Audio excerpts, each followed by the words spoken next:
आपको बता रहे हैं, बड़ी खबर आ रही है स्क्रीन पर, आपको दिख रहा है। बड़ी खबर आपको बता रहे हैं, धर्मेंद्र प्रधान ने इस्तीफा दे दिया है। बड़ी खबर, शिक्षा मंत्री धर्मेंद्र प्रधान ने दिया इस्तीफा। जंतर मंतर पर चल रहे आंदोलन के बीच दिया इस्तीफा।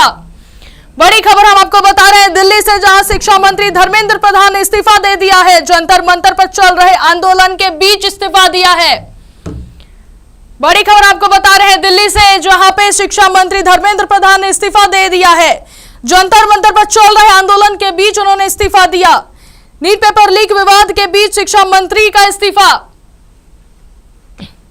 बड़ी खबर आपको बता रहे हैं, नीट पेपर लीक विवाद के बीच शिक्षा मंत्री ने इस्तीफा दे दिया है। दिल्ली से बड़ी खबर आ रही है, शिक्षा मंत्री धर्मेंद्र प्रधान ने इस्तीफा दे दिया। आपको बता दें, जंतर मंतर पर चल रहे आंदोलन के बीच उन्होंने इस्तीफा दिया। नीट पेपर लीक विवाद के बीच शिक्षा मंत्री का इस्तीफा सामने आया है। बड़ी खबर आपको बता रहे हैं।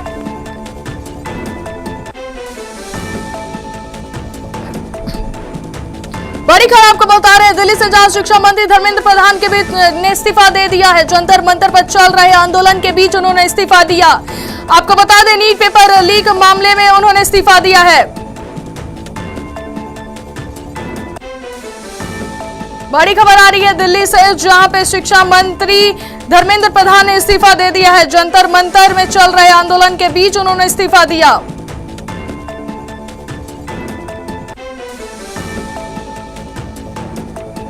बड़ी खबर दिल्ली से आ रही है, जहां शिक्षा मंत्री ने अपना इस्तीफा दे दिया है। नीट पेपर विवाद के बाद उन्होंने इस्तीफा दे दिया। जंतर मंतर पर चल रहे आंदोलन के बीच शिक्षा मंत्री का इस्तीफा सामने आया है।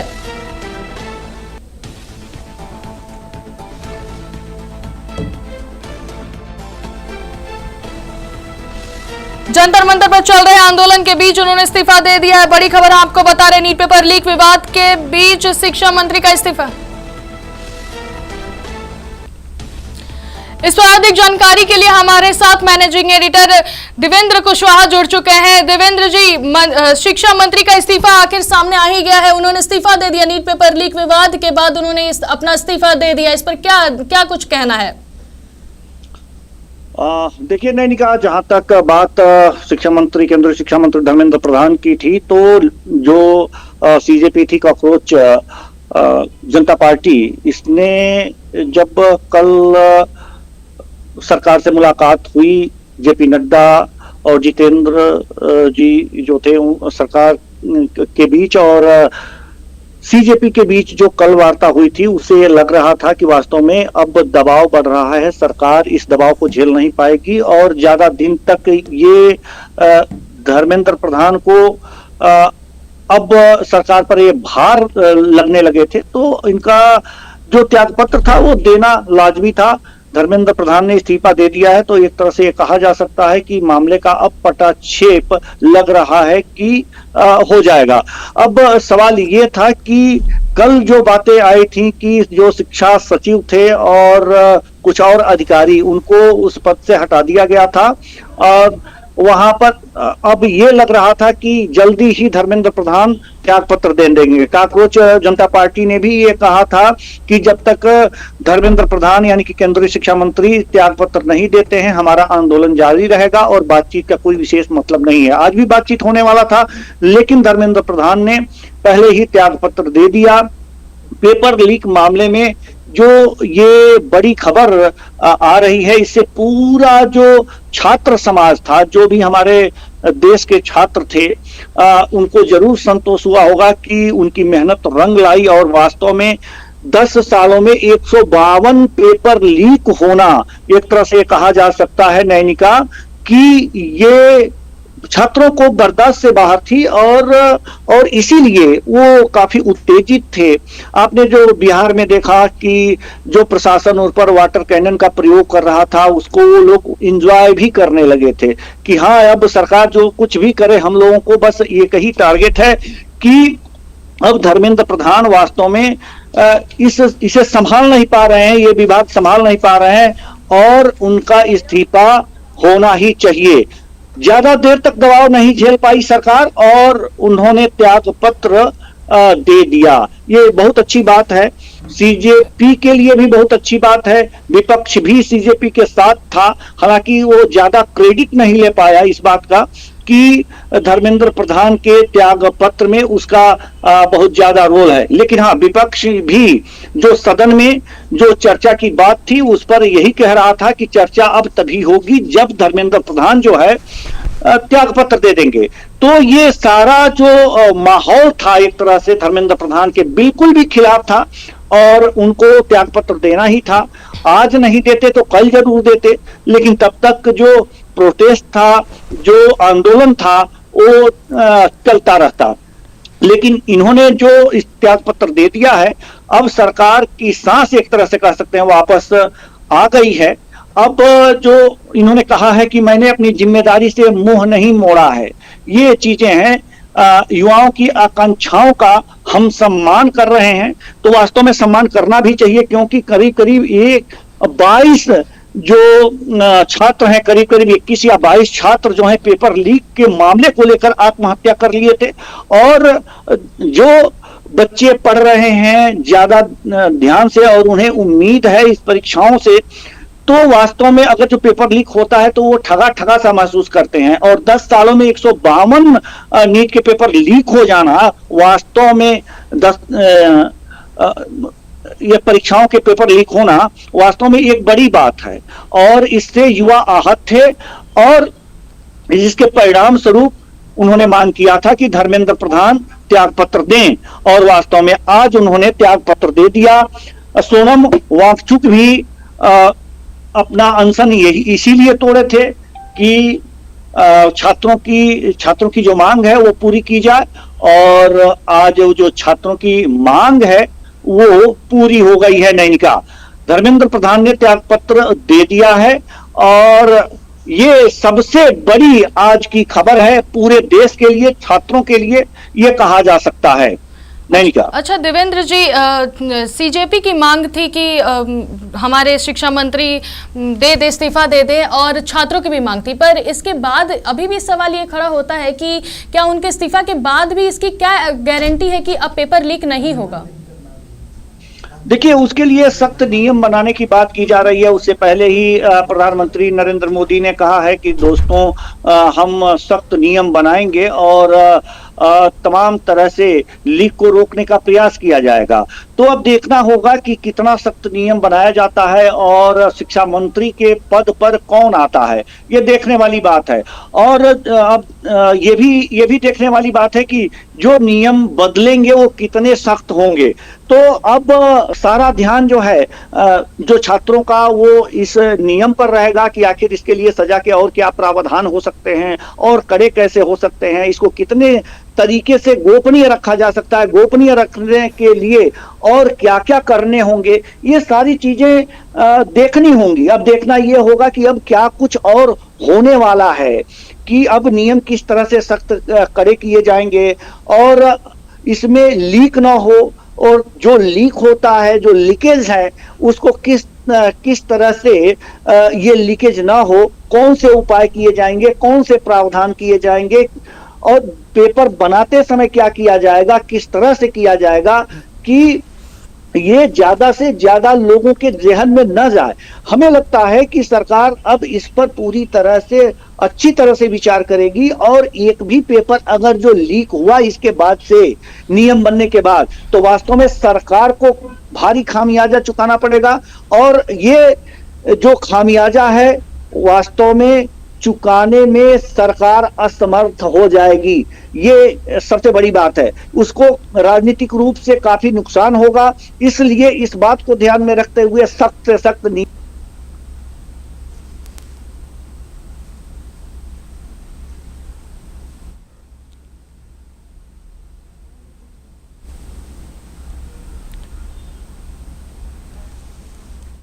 इस पर और अधिक चर्चा करने के लिए हमारे साथ प्रवक्ता डॉक्टर तौसीफ भी जुड़ चुके हैं। हम उनसे भी बात करेंगे और जानेंगे कि डॉक्टर तौसीफ जी,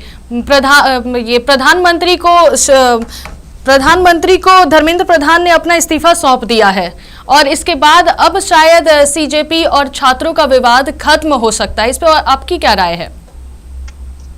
देखिए,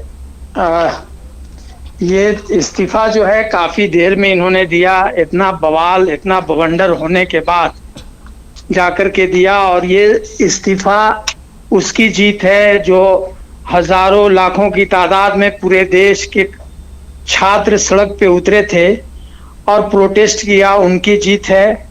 ये इस्तीफा जो संविधान ने अधिकार दिया है उस संविधान की जीत है। ये इस्तीफा उसकी जीत है जो दिन रात मेहनत करके और प्रोटेस्ट करके इस बात का उजागर किया कि धर्मेंद्र प्रधान के नेतृत्व में पेपर लीक हुआ है। भारतीय जनता पार्टी की जब से सरकार केंद्र में बनी है उनके नेतृत्व में, उनके देखरेख में पेपर लीक हुआ है।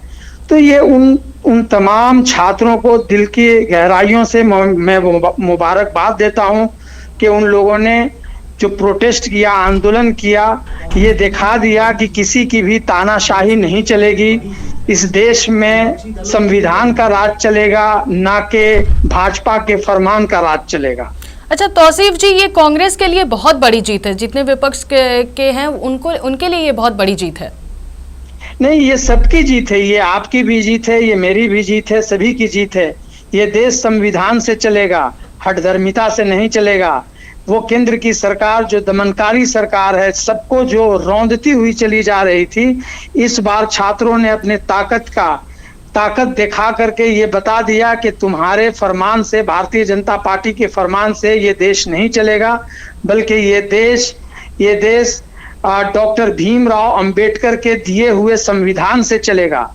और हम सब संविधान पे आस्था रखते हैं, विश्वास रखते हैं। हम संविधान की जो लोग जीत कर जाते हैं वो संविधान की शपथ लेते हैं। हम सब भी शपथ लेते हैं संविधान की, और ये संविधान से ही देश चलेगा। हमारे नेता संविधान को बचाने के लिए दिन रात एक कर दिया। हमारे नेता श्री राहुल गांधी ने दुनिया की सबसे बड़ी पद यात्रा निकाला संविधान को बचाने के लिए, जो भारतीय जनता पार्टी नष्ट करना चाहती है, जो खत्म करना चाहती है और नागपुर के फरमान से देश को चलाना चाहती है। ये बिल्कुल नहीं चलेगा।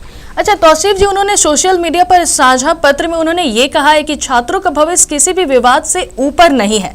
उन्होंने परीक्षा सुधार और सीबीआई जांच और सीबीटी व्यवस्था का जिक्र भी किया है छोड़ने से पहले, और उन्होंने ये वजह भी बताई है। नहीं, सीबीआई और ईडी और इनकम टैक्स के जो सोच है और उसको आप भी जानती हैं, मैं भी जानता हूं, पूरा देश जानता है। और अब चूंकि सोशल मीडिया का जमाना है तो पूरा दुनिया जानता है कि इनकी क्या सोच और क्या ये है। ये तो सच है कि 7 लाख से ज्यादा जो छात्र हैं इस पेपर लीक से प्रभावित हुए हैं। ये सच है कि भारतीय जनता पार्टी ने 152 बार पेपर लीक करवाया है। ये सच है कि इस देश को चलाने के लिए देश के लोगों ने इनको जिम्मा सौंपा था, लेकिन ये देश को चला नहीं सके, बल्कि देश को इन्होंने जिस तरह से बर्बाद किया है इसका जवाब अभी और बाकी है। अभी बहुत तरह का जवाब इनको देना है। सिर्फ धर्मेंद्र प्रधान के इस्तीफे से काम नहीं चलेगा, ये इससे नहीं काम चलेगा। अभी बहुत सारी चीजें बाकी हैं, और ये देश का नौजवान और छात्र जो है ये भी बैठेगा नहीं। ये जब तक नहीं इनको पूरी तरह से इंसाफ मिल जाता है। इनकी जिम्मेदारी देश के भविष्य का है, ये देश के भविष्य हैं। ये देश को आने वाले दिनों में चलाएंगे, चाहे वो नौकरशाही के तौर पे हो या फिर लीडरशिप के तौर पे हो। ये जितने छात्र हैं इनके हाथ में देश की कमान है, आने वाले भविष्य है, इसलिए ये पूरा इंसाफ लेकर के रहेंगे। तौसीफ जी, हमने ये सवाल अपने मैनेजिंग एडिटर से भी किया था और आपसे भी ये सवाल करेंगे और आपकी राय जानना चाहेंगे कि सीजेपी और छात्रों ने जो ये आंदोलन किया कि हमारे शिक्षा मंत्री यहाँ पे इस्तीफा दे दें, धर्मेंद्र प्रधान इस्तीफा दे तो दिया, पर इसके बाद क्या गारंटी है कि अब पेपर लीक नहीं होगा? नहीं, इसका एक मैकेनिज्म तैयार होना चाहिए। पहले भी सरकारें रही, इस देश को चलाया है सरकार ने, पहले भी एग्जाम हुआ करता था। तो एक मैकेनिज्म तैयार करें। ये लोग तो अपना फॉर्मूला लेकर के आते हैं ना। मैं जीता हूँ, मुझे जनता ने जिता कर भेजा है तो मैं अपने हिसाब से चलाऊंगा, चाहे वो जिस दिशा में देश चला जाए। ऐसा नहीं होता है। राय लेनी चाहिए, बात करनी चाहिए, संवाद करना चाहिए। अगर नहीं समझ में आ रहा है, विपक्ष में लोग जो विपक्ष में अभी बैठे हैं उनके पास एक्सपीरियंस है, उनसे भी बात करनी चाहिए। और मत बात करो, लेकिन मैकेनिज्म तो तैयार करो। आपको एजुकेशन सिस्टम सही करना होगा। हमारा एजुकेशन सब पूरा दुनिया कहाँ से कहाँ चली गई। फर्स्ट वर्ल्ड कंट्री को देखिए, वो क्यों आगे बढ़ा? सिर्फ और सिर्फ एजुकेशन की वजह से बढ़ा। आप चले जाइए, आप जाइए जर्मनी देख लीजिए, आप इंग्लैंड देख लीजिए, अमेरिका देख लीजिए, ऑस्ट्रेलिया देख लीजिए, चाइना को भी देख लीजिए। ये सब क्यों बढ़ा? एजुकेशन सिस्टम इनके यहाँ जबरदस्त है। एजुकेशन सिस्टम में किसी तरह की पार्शियलिटी नहीं है, एजुकेशन सिस्टम में चोरी नहीं है। सबसे बड़ी चीज ये है, हमारे यहाँ वो चीज नहीं है। हमको उस पे बहुत अच्छे तरीके से एक मैकेनिज्म तैयार करना पड़ेगा और एजुकेशन सिस्टम को सही करना पड़ेगा। मैं समझता हूँ कि जब बेहतरीन तरीके से सारे तरीके सब कुछ अच्छे से हो जाएगा तो फिर पेपर लीक होने की किसी तरह की कोई संभावना नहीं है। तो तौसीफ जी, जो झारखंड में जेपीएससी पेपर लीक हो रहा है उस पर आपका क्या कहना है? जेपीएससी पेपर लीक पे बिल्कुल क्लियर कट माननीय मुख्यमंत्री जी ने निर्देश दे दिया है कि जो लीक हुआ है, आप चलिए पेपर लीक अभी की जो आपने बात किया लीक हुआ, लेकिन जेपीएससी प्रथम जेपीएससी जब हुआ था, द्वितीय जेपीएससी हुआ था, बाबूलाल मरांडी जी के नेतृत्व में हुआ था, उसके बारे में आपको पता होगा कि उसका चेयरमैन और सदस्य सारे के सारे जेल में चले गए थे, जेल में थे। तो ये उस वक्त भाजपा की सरकार थी, लेकिन उसके बाद भी इन लोगों ने हिम्मत नहीं जुटाया बोलने के लिए। लेकिन ये सच है कि मुख्यमंत्री ने बिल्कुल पारदर्शिता के साथ राज्य के युवाओं के साथ बिल्कुल निष्पक्ष जांच के लिए आदेश दिया। और आप देखा भी होगा, छापा भी पड़ रहा है, और छापा पड़ रहा है, सब हर तरह से इंक्वायरी हो रही है। और बहुत जल्द जब इंक्वायरी पूरी हो जाएगी, दूध का दूध पानी का पानी सामने होगा, जो लोग दोषी होंगे उनको कानून के तहत कड़ी से कड़ी सजा दी जाएगी। बिल्कुल मुख्यमंत्री ने स्पष्ट कर दिया है। धन्यवाद तौसीफ जी हमारे साथ जुड़ने के लिए और हमसे बात करने के लिए।